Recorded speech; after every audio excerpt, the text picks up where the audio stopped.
Chicago and the Philippines.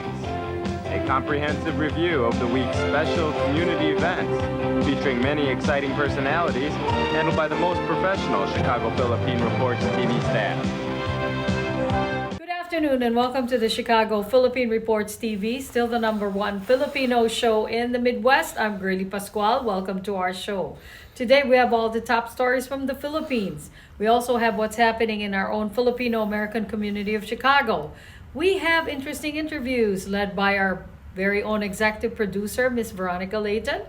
We have Bridget Cotero Carino. All these are coming up and more afterward from our sponsors. Please stay with us.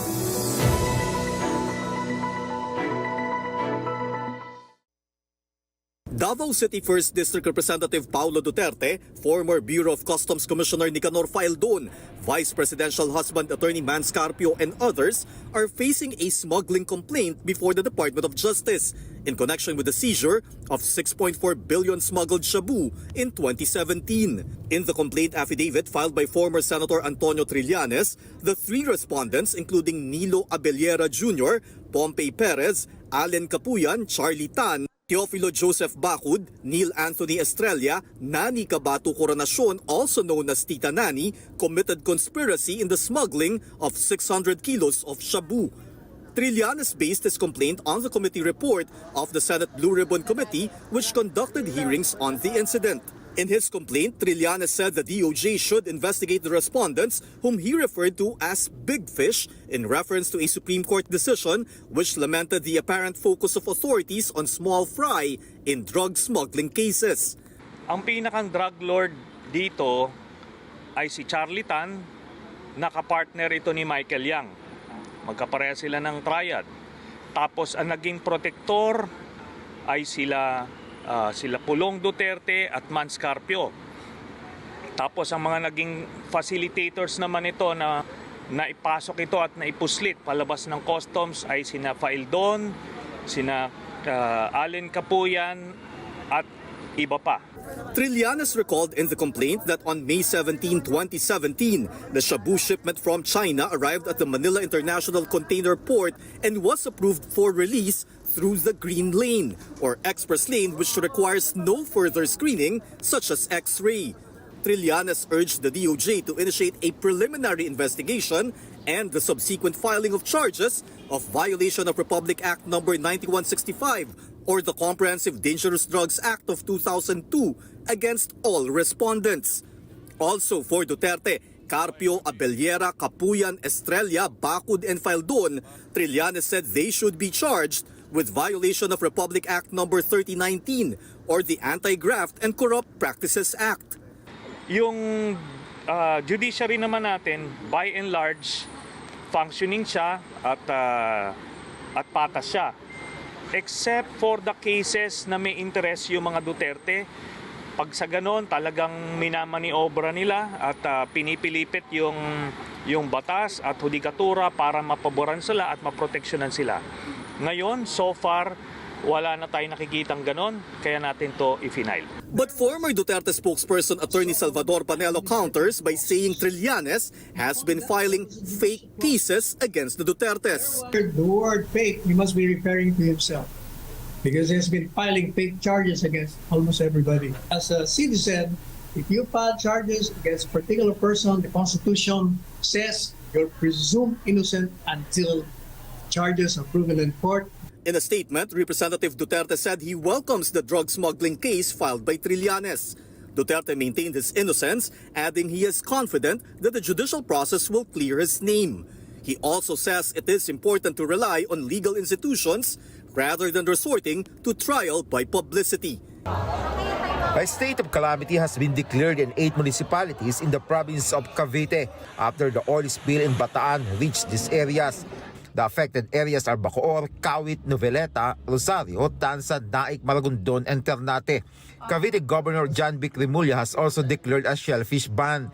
The Cavite provincial government says it will provide relief goods to around 25,000 affected fisher folk. As a seabed nag-settle down, kaya lahat po ng shellfish namin, yung mga alimango, alimasag, halaan, lahat po ng pitahong ay apektado po ng oil spill. May coordination po kami ngayon sa PCG at saka sa DNR para sa oil dispersant. According to the Bureau of Fisheries and Aquatic Resources, there's still no fishing ban in Manila Bay due to the oil spill. The VFAR says they are leaving it to the LGUs to declare a fishing ban in their areas. More oil expected to seep out from the sunken motor tanker Terra Nova, as siphoning efforts were again delayed Wednesday. The Philippine Coast Guard says they have so far sealed 19 out of the tanker's 24 valves, and they have to repeat this process to prevent oil from leaking once they drain the tanker. Kapag po nag-conduct kasi po tayo ng siphoning, mag-o-open po tayo ng mga valvula. At kapag nag-open po tayo ng mga valves, definitely sir, may mga posibleng kumawala na mga langis at magbago po yung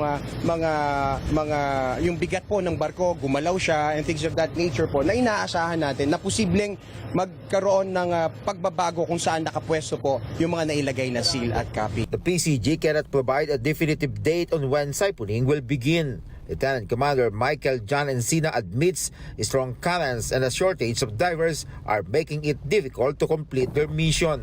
The PCG and Bataan disaster officials conducted a surface survey on waters near the oil tanker and surrounding areas. Officials say they have not spotted any oil sheen, including 300 meters from where the tanker sank.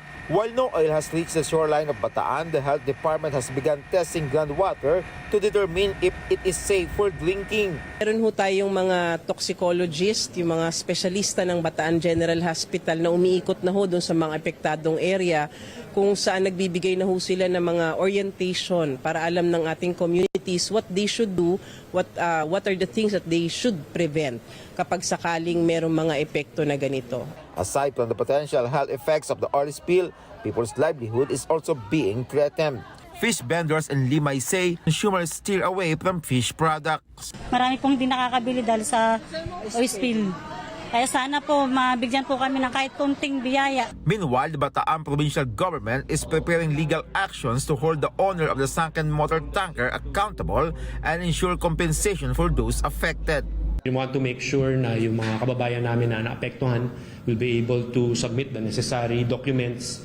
Aside from registered fisher folks talaga sila, magkano ba yung kinikita nila on a regular basis, ilang araw ngayon mawawalan ng kita, and mabigyan sila ng tulong nung insurer, and then kami rin sa relief effort.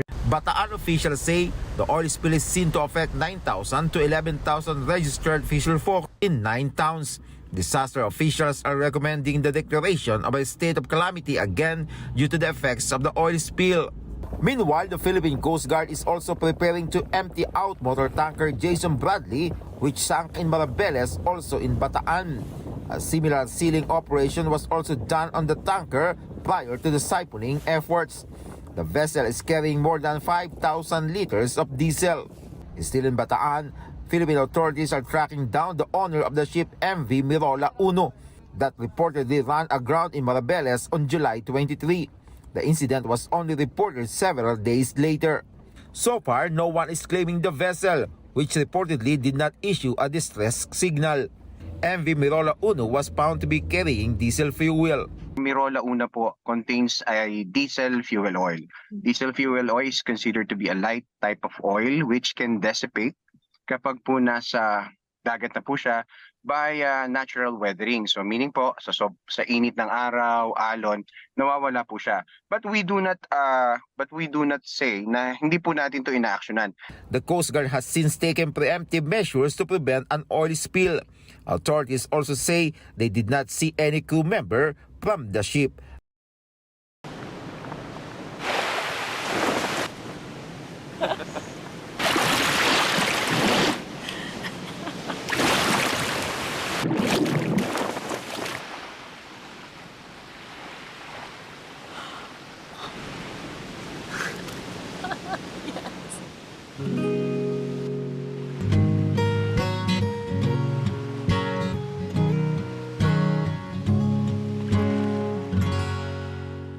In times of economic uncertainty and chaos, your money means nothing. You may not even be able to get it from your bank or ATM. And the money you do have in the stock market will go down and down and down. It's happened during every economic cycle, and it will happen again. What you can bank on is gold and silver. Gold and silver have been a reliable and trusted form of currency for thousands of years. Gold and silver have never been worth zero, and typically gold holds its value and sometimes grows during economic turmoil. Call the Gold Hotline now and learn how to protect your money and your assets with gold and silver. And learn how to set up a new IRA or roll over your current one into a gold-backed IRA. Protect your money from the next market crash with gold and silver. Call now for your free gold guide. How would you like to get high-speed internet for your home for less than $2 a day? That's right, for about $50 a month, you'll get lightning fast internet. Are you paying less than $50 a month right now for your internet? Then call Whole Home Connect right now for blazing fast internet at $50 a month with no price increases, no hidden fees, no contracts, no equipment fees. It's a great deal. And guess what? You can try it for 15 days. If you don't like it, you get your money back, but you're gonna love it, and you're gonna love the price. Internet for your home for $50 a month. That's less than $2 a day. Plus, no contracts, no equipment fees, and our 15-day guarantee. Call now.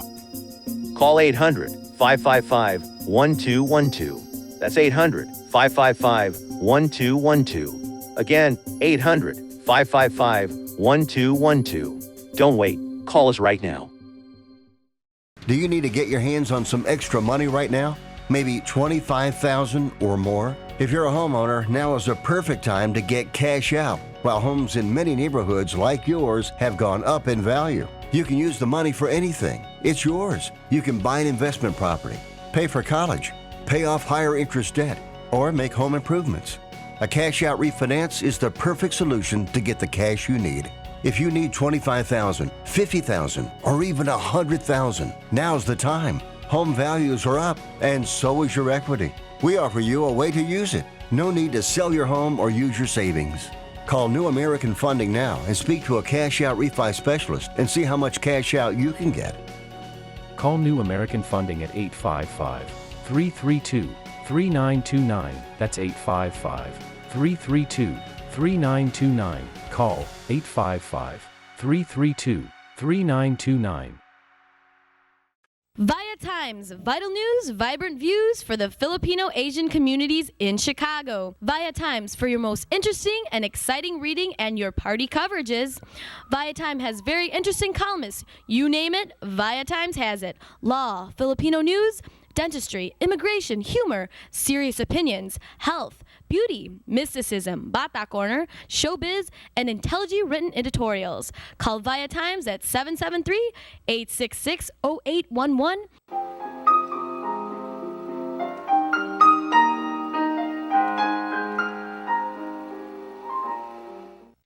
Magandang hapon po sa inyo lahat and welcome to Veronica's segment of the show. Today I have a very interesting author of a memoir, and his name is Mr. Gary Revel. Did I pronounce it right? Revel. Gary Revel wrote a memoir about a very interesting topic in our history, and I've invited him today for a very interesting interview about his book. Okay, welcome to our show, Gary. How are you? Thank you. I am just fine.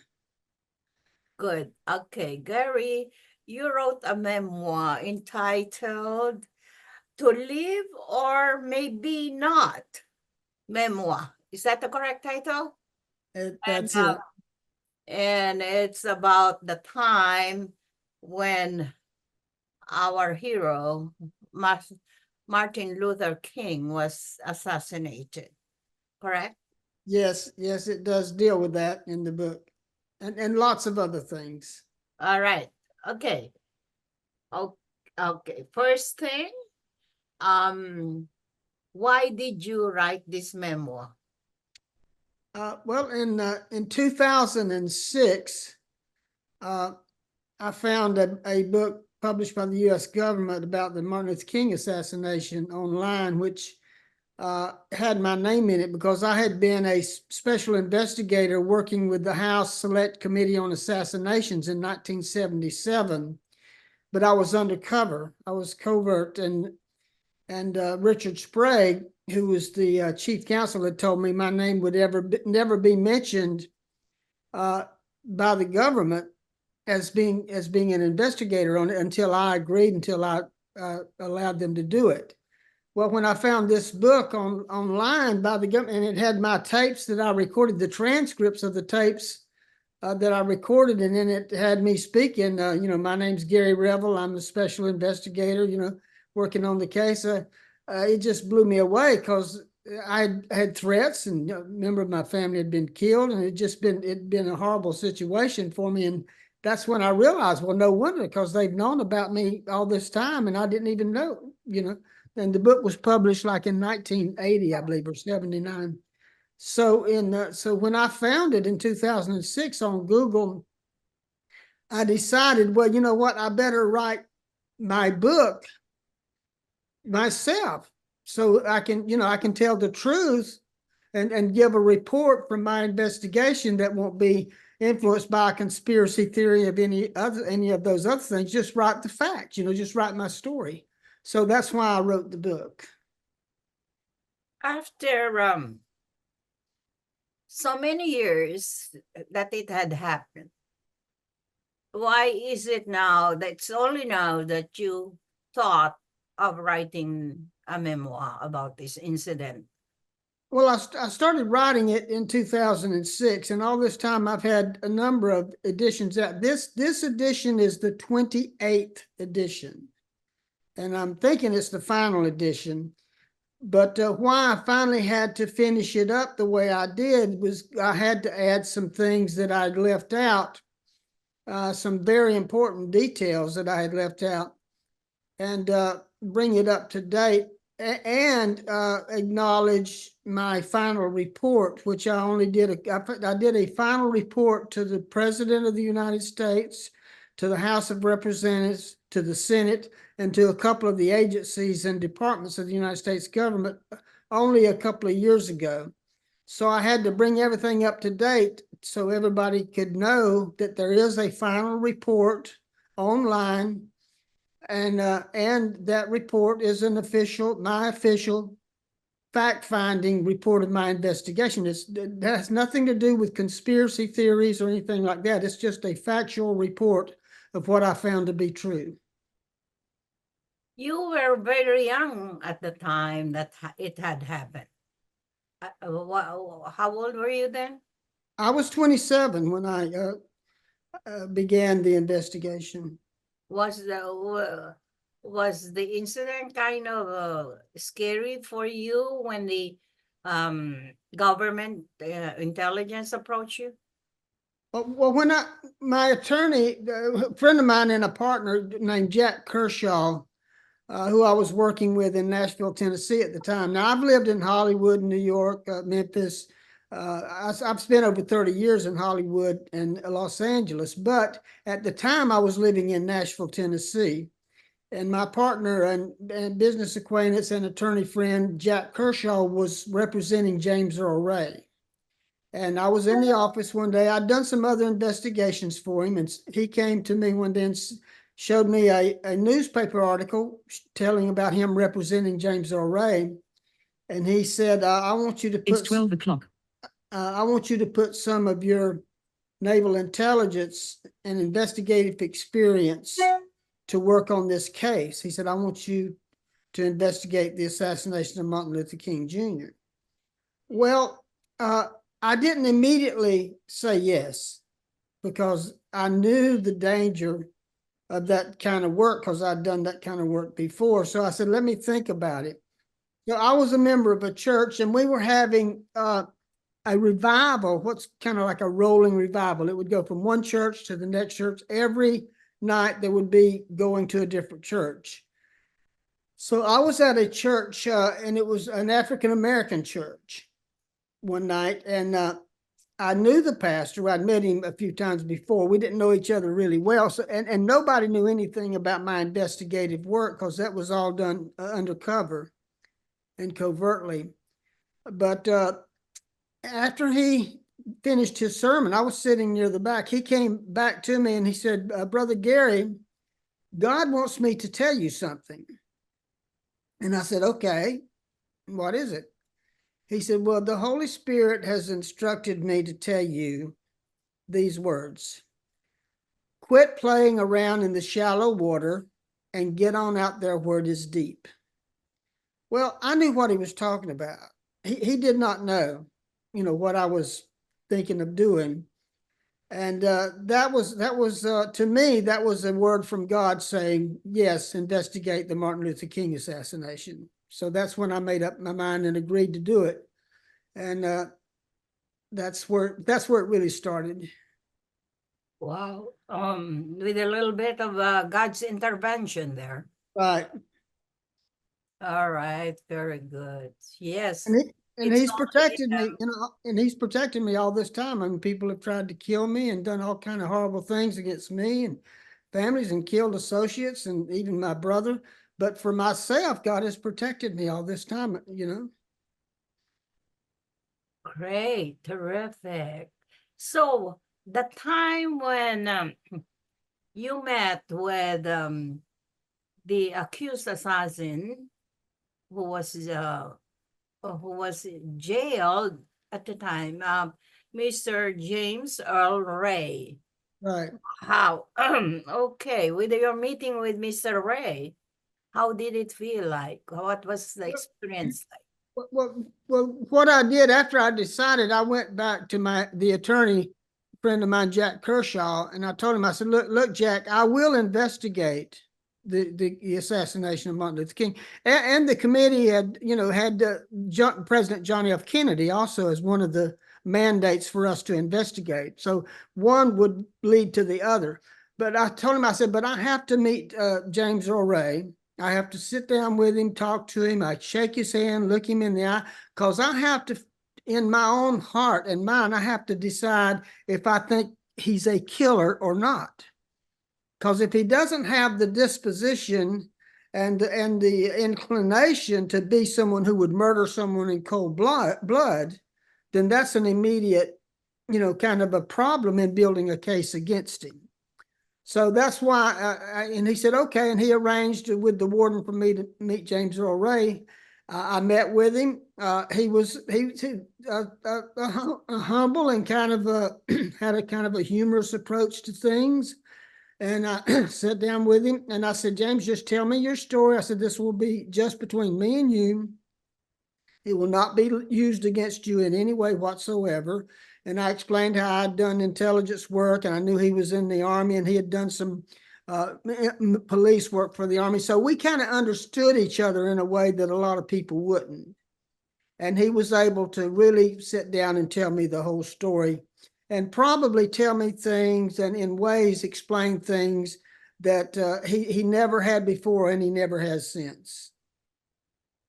Great, terrific. Okay.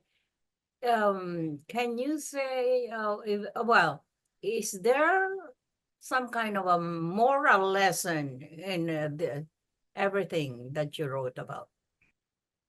There's some profound conclusions and thoughts that people can come to when they read my book. I mean, one thing is I met the Lord Jesus when I was 12, and I dedicated my life to him and received his Holy Spirit as my guide and my living companion when I was 12 years old. And since then, I've made a lot of mistakes. I believe that we all are sinners, and I have definitely had my share of sin in my life, but my Lord and Savior Jesus has always been my best friend, always been my protector, and always been there when I really had to have like a miracle working power extend itself into my life. So I think the moral, if there's an ultimate moral, it is for any human being to want to get to know who their creator is, who their God is, because whatever they do in this life, there's going to be times when things are going to be too big for them to handle personally, just as a human being, and they're going to need help from God. So if there is a moral, that would be the moral, to seek and get the help of God in our human affairs in this world. Great, terrific. All right, Mr. Gary Revel. I thank you for gracing our show today, and I wish you good luck for the success of your memoir. And well, just keep us updated here in our show.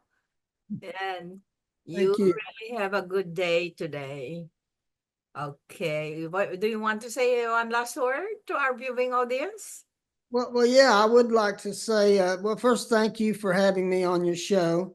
And then I would like to thank all of my Philippine brothers and sisters in the world, who I feel like they are, because my oldest brother married a Philippine woman, and I have two a nephew and a niece who are Philippine, and I have a lot of friends on Facebook who are Philippine. So anyone can contact me and become my friend on Facebook, or I'm happy to communicate with anyone who's from the Philippines, because I really honor that nation. I worked with when I was in the Navy. There were stewards I knew who were from the Philippines, and I really admire all of the Philippine people, and I pray God bless them.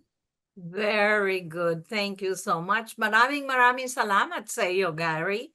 Thank you so much, Gary, in our language. All right. Bye now. Bye.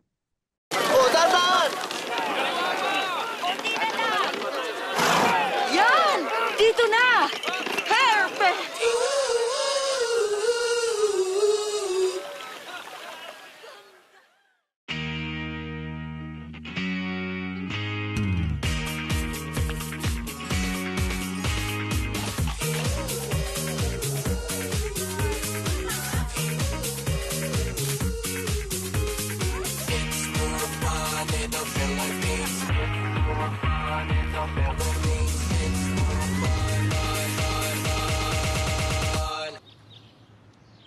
It's more fun in the Philippines.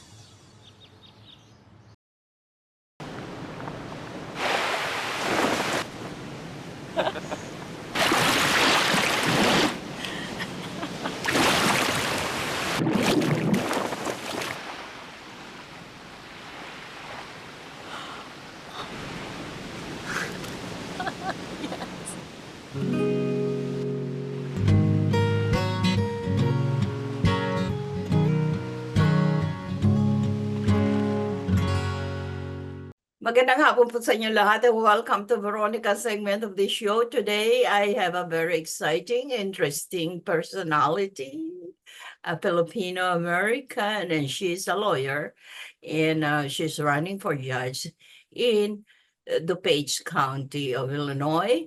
And help me welcome Miss Hope Fatima Mercado. Hi, Hope. How are you? Hi, Veronica. Thank you for having me. Kumusta sa inyo lahat?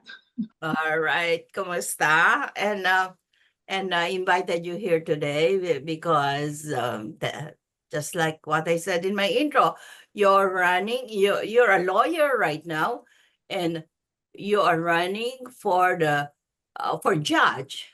DuPage County Judicial Court in the 3rd Sub-Circuit. So it's an open seat. There's a vacancy here in DuPage County, so that's where I'm vying for November election. So this coming November is not only the presidential election, it's also a local election here in DuPage County. Okay, great. Oh, DuPage County. Okay, I live in Cook County here in Illinois, and she is talking about DuPage County, which is another big county here in Illinois, right? Well, I used to live in Cook County, Veronica. We used to live in Cook County. Great place to live. But now I'm in DuPage County. I love it here. And I have to promote DuPage because I'm running for DuPage Court. But yeah, thanks for having me. I mean, it's an honor to be talking with you. I mean, because I've heard so much great things. And Veronica, you are indeed a trailblazer. I've heard it from so many people. And thank you for being there for the Filipino community. We need more people like you in Cook County. Well, And thank you. Thank you, Hope. It's also my honor to have you here today. Thank And you. I've heard so much about you too. And I'm really happy that we were able to connect. Okay. Now, as regarding to your candidacy as judge, okay. So why are you running for this position? That is a good question because a lot of Filipino Americans and all over, even my colleagues in Cook County and DuPage County, they ask me, "Hope, why are you running?" I mean, it's daunting. It's it's challenging in a sense. But why I'm running primarily, Veronica, I have to be honest, especially here in DuPage County, we need representation. We need representation on the bench. Right now, obviously, we don't have Asian American in DuPage Court, let alone Filipino American in DuPage Court. So there's lack of diversity, right? And that's where I come in. Representation is really important because to have that equality or to achieve equality under the law, Veronica, you need equal representation from all communities. So right now, we don't have that in DuPage. Cook County, I think we have several Filipino American judges, Asian American judges, African American, and Hispanic. In DuPage, it's a different story. We don't have that. So if I'm elected, I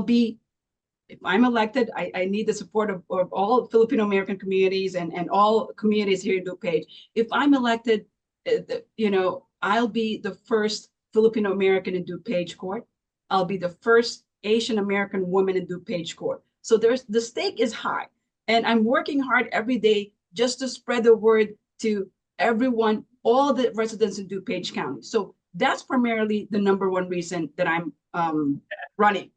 But secondly, obviously, I want the court to be fair. I want judicial independence. I don't want the court to be deciding cases based on politics, based on outside influence, based on special interest or anything like that. I want the court to just decide based on the rule of law. Most importantly, the rule of law, and also competence. And I've been a litigation attorney for over 20 years, Veronica. I've handled so many cases. I've handled diverse cases. And I've represented people and individuals, families from different walks of life, from different backgrounds. So I have that diversity of not only in my background, but diversity of practice, diversity of my legal experience in the law. So that's what I bring into the DuPage Court. All that and plus a lot more. So that's what I offer. Okay, very good. As you've said, you're the first Asian American to be running in this position in DuPage County. So you're opening the door for Asian Americans with what you're doing. Absolutely. Absolutely. And it's time. It's long due here in DuPage County. And like I said, we have few Filipino American judges in DuPage, in Cook County, but zero in DuPage. And not a single Asian American woman in DuPage. So it is, I'm up for the challenge. And it's when I started running back in September, late September, people told me here in DuPage, even my, the party that I'm running from, and other people, candidates, elected officials, they told me it's too late. Hope, it's too late. Your opponents have campaigned 2 years prior, so it's too late. And that didn't deter me. I persevered, I moved forward, and my husband was a key factor in helping me get on the ballot. Friends and family. Without them, I wouldn't be here talking to you about my campaign. So that's a key. Family support, friends and colleagues who truly believe that I can do it. And I know I can do it, Veronica. Personally, what are your chances, you think? I have a very good chances. Why I say that is because of this. I can relate to people. You know, I came from a background where, I came from a big family, a large family, immigrant family. And I'm the seventh child. So I have 9 siblings, 5 brothers, 4 sisters. Came from a really large family. My mother was a teacher for 45 years, and my dad was a small business owner for 50 years. What province are you in the Philippines? Oh, my dad's from Batangas, so that's north. Batangas, Tagalog. Right, Tagalog. And my mom, listen, my mom is from the south, from Mindanao. Oh. So north and south, right? And then they met in Manila. So I came from a humble background, came from a large family. I'm Filipino American. I came from a very devout Catholic family. So I was raised in a Catholic conservative values, and that's what I bring in. And I want to reflect, I want the court to reflect our community too, because here in DuPage, although we have a lot of substantial population of Filipino American, not all of them are engaged in civic. So I'm trying to educate our community to be involved, not only in social events, functions, parties, or picnic. Get involved, be active in civics, vote, register, and participate in the legal process, right? And political process. That is important because you cannot have a voice without participating. And that's what I think the Filipino American communities are lacking, not just in DuPage, but I think in Cook County too, Veronica. Correct. Is there a big number of Asian population in DuPage? There is. We have, I attended a few, actually several since I started campaigning. We have Taiwanese American, we have Korean American, we have Indian, Southeast or South Asian, the Indian population here, and of course the Filipino American population. I'm currently a member of the Filipino American Association of the South DuPage. Yes, FASAD. They call it FASAD. And obviously I've been invited a few events for the Filipino American seniors of DuPage. So I'm very, very engaged and involved in our communities here, but also I'm trying to reach out to other Asian communities. So my chances are pretty good. Let me tell you why. Because although I'm running, let me go back. Last primary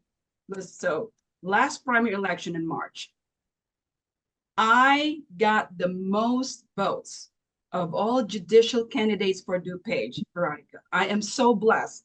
I thought hard work and prayers work. I got the most votes of all judicial candidates for DuPage Court. So that was my, sort of sale pitch to people. Hey, I got the most votes. It's name recognition. I went door to door during the primary season, and I know it's they told me you have to work hard. You have to get yourself out there. I did that. I went church to church, train station, door to door. My husband and I and a few volunteers, they helped me spread the word, spread my name. So before the primary, that's exactly what it did. And guess what? It worked. Name recognition worked. And the fact that I'm reaching out to the community, not just my community, Asian American community, all communities of DuPage, they now know me. So my chances is I'm using the data from the primary and also the fact that even though I'm running as a Republican candidate here in DuPage, being a minority woman, I think I'm confident that I may be able to reach out to the swing voters, independent voters, and Democrat voters. Great, terrific. How big is the DuPage's population of Asians? Well, based on the the total registered voters, the last data, I'm using the last data, the latest data for the entire registered voters in DuPage, there is about approximately 670,000. I know it's not a lot. That's registered voters. And for my sub-circuit, Veronica, it's very limited, very narrow population. We're talking about only 91,000 in my sub-circuit. That means the voters, potential voters in my sub-circuit. But the totality of voters in DuPage, less than 700,000. It's not a lot. Maybe in population wise, maybe more than that, but the registered voters are only less than 700,000. Asian American voters comprise of, unfortunately, 10%, approximately 10% of that. And they're growing. Some of them may not be registered, so maybe the data is off because some of them are not registered. If you mobilize them and have them register before the election, I think I can get more votes out of the Asian American population. And that's my agenda, to mobilize the Asian American communities along with Filipino American communities to win. I plan to win in November, Veronica. I plan to win in November. All right, very good. Well, Miss Hope, Fatima Mercado, living, living with your name like that, I hope that you are hopeful. People tell me, I've heard people say, oh, that's your name. I thought that's a slogan. Well, I'm using that as a slogan, but it's actually, I tell people that's my name. So, you have to vote hope in November. So that's, it is, I'm using that as a campaign, hope, right? And I'm fortunate to have that name. And it's sometimes it's a pretty challenging to live up to that name, but I'm trying every single day to live up to that name, because my mom will be so disappointed if I don't. I love it. I love it. Okay. Are you a member of the Filipino American Lawyers Association? I'm glad you mentioned that. Yes, because they have my back. They're supporting me. I currently serve on the board of the Filipino American Lawyers Association of Chicago. I hope they can change it to Illinois. So I've been with FALA, the acronym for Filipino American Lawyers Association. I've been with FALA for I believe over 5 years now. And a colleague of mine, Janice Dantes, kudos to Janice. She's the one who actually, highly recommended or encouraged me to participate and get more involved within the legal community of Filipino lawyers in Illinois. So that was pretty interesting because, we need to have the support of the legal community too, not just our own community, but the legal community. They have to vet you, they have to support you, they have to recommend you, they have to endorse you. So I'm glad that they're behind, they're supporting me, that I have their unwavering support, and I'm really proud to be a member and be on the board. Terrific. Okay, before we sign off, I want you to talk to our viewing audience. So there might be some DuPage County residents who are watching us now. Okay, to vote for you. Okay. Thank you for that. So, mga kababayan, if you live in DuPage County, if you reside in Downers Grove, Woodridge, Westmont, Oak Brook, Darien, and a portion of Naperville, I need your support. Please help me be your candidate and elect me for DuPage Court, 3rd Sub-Circuit. I will be humbled and honored to have your unwavering support.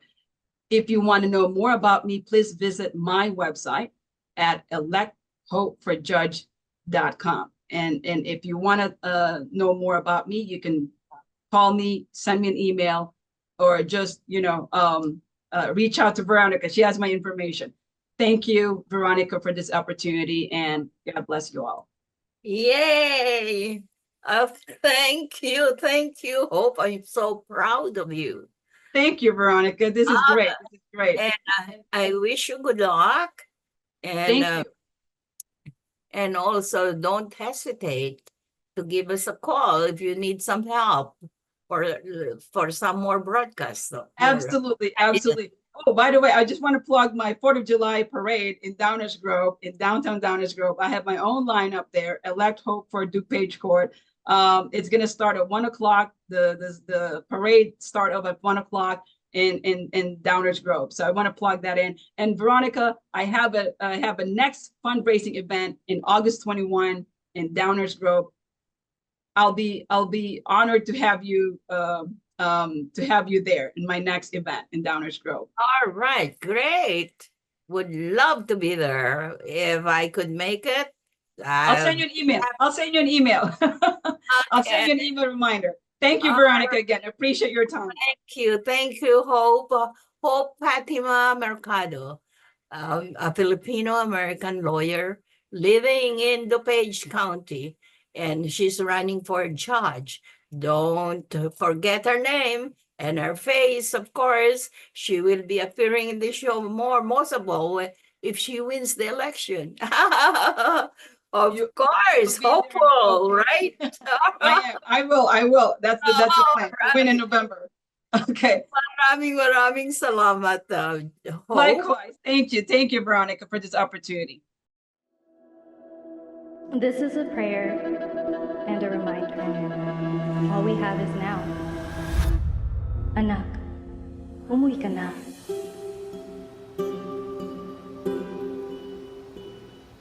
Worldwide this morning, growing concern over a growing health crisis. The World Health Organization has just declared that this is a pandemic.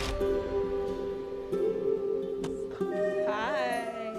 I can't hug you. Don't touch me. Over the last several days, we have seen peaceful demonstrations. Protests over police brutality continued here in Austin. Remember when you started going to college? You came home a liberal? Dad, please. That's what we do to you guys in school. All these people that we never met and never will meet because of what had happened to them. It's just too much. The way that our family communicates is not necessarily, it's not great. What advice would you give for those of us that are struggling? Deal with it.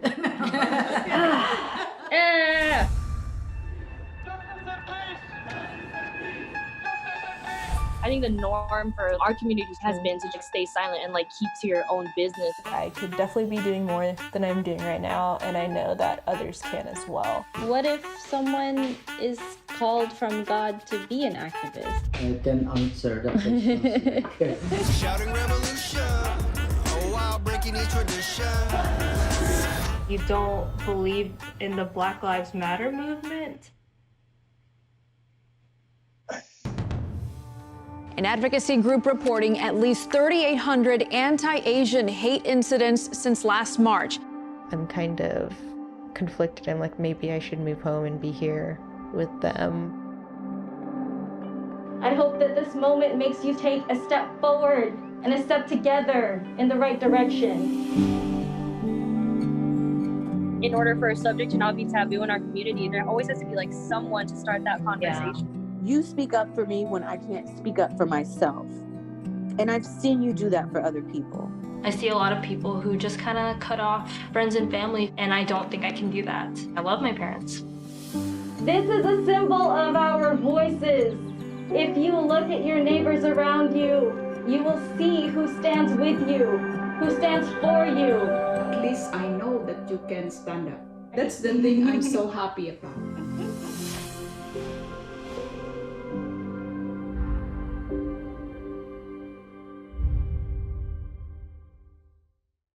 We would like to welcome all of you to Baladna Jewelry. We have a very big selection of 21 karat gold jewelry imported from the Middle East, from Dubai, Saudi, and Bahrain. And we have a very big selection of diamond. We offer free financing for 6 months, and we have a layaway system which you can leave your stuff for 3 months. We repair gold and we buy old gold. Welcome to Baladna Jewelry. Salamat po.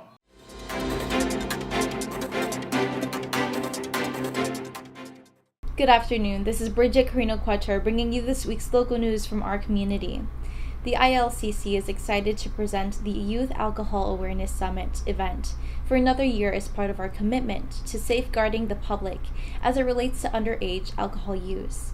This is a great event for the youth, parents, and community members to engage in conversations surrounding youth alcohol education and prevention. Our goal is to create an open and safe space for young people to provide insight into how peer pressure, social media, and upbringing influences their relationship with alcohol.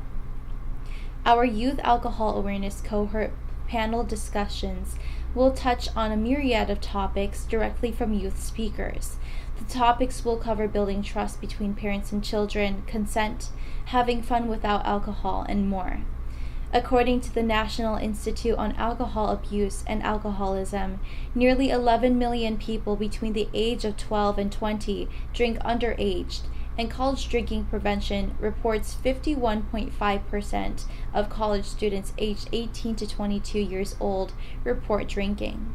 Illinois Governor J.B. Pritzker has signed an amended version of House Bill 5142, which mandates that health insurance policies in the state pay for pregnancy and postpartum coverage. The governor said the law ensures competitive Medicaid reimbursement rates for doulas, lactation consultants, home visitors, and other community-based providers. Reproductive freedom and maternal health go hand in hand, and every time we make an advancement in the cause, I thank my mother, said Pritzker. Insurance policies in Illinois also require to cover abortions and pregnancy-ending medications. When signing the Birth Equity Initiative, Pritzker said that Black women are 3 times more than likely than white women to die from pregnancy-related causes. It isn't right that some women are forced to weigh their own mortality or their future health against bringing life into this world, Pritzker said. Cook County property owners have a free financial planning tool that can help them pay off their past due property tax bills and avoid the merciless annual tax sale, Treasurer Maria Pappas said today. A payment plan calculator at cookcountytreasurer.com is available at no cost to help property owners who are late paying their taxes. The calculator assists taxpayers who want to budget their property tax expenses over payments made monthly or every 2 weeks. There is no need for homeowners to be at the mercy of the merciless annual tax sale, Papa said. This payment plan calculator can help keep them control when they may think all is lost. While the Treasurer's Office has been previously accepted partial tax bill payments, the calculator is designed to provide an actual system for those at risk of having their past due taxes sold at the county's annual tax sale, an auction of unpaid property taxes. We want to do everything possible to help people pay off their tax debt, Papa said. We routinely find that thousands of properties offered at our annual tax sale are owned by people who owe less than $1,000 in taxes. Illinois EPA Interim Director James Jennings today announced $32,427,103 in funding that was approved for 6 individual communities to replace lead service lines during the last quarter of state fiscal year 2024. The funding is provided through the Illinois EPA State Revolving Fund, SRF, which provides low-interest loan funding for drinking water, wastewater, and stormwater projects. The funding for each of these awards is being provided as 0% interest loans, so the communities will not incur any interest fees while the loans are being repaid.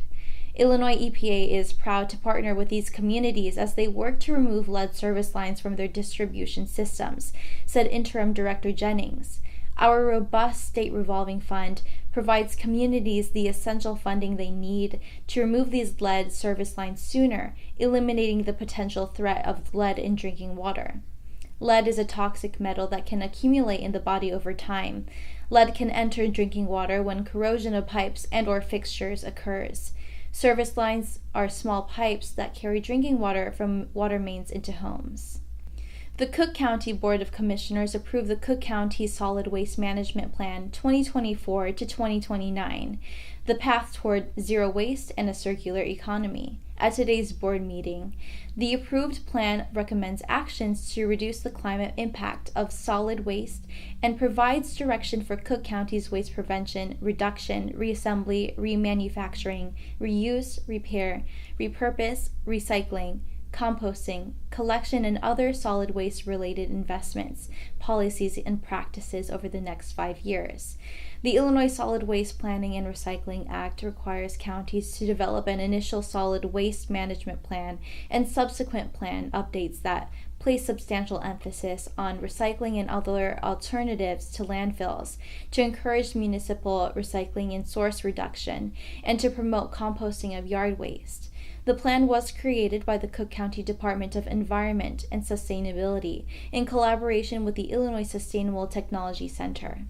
That's all for today. Thank you for watching our news this week. This is Bridget. See you next time.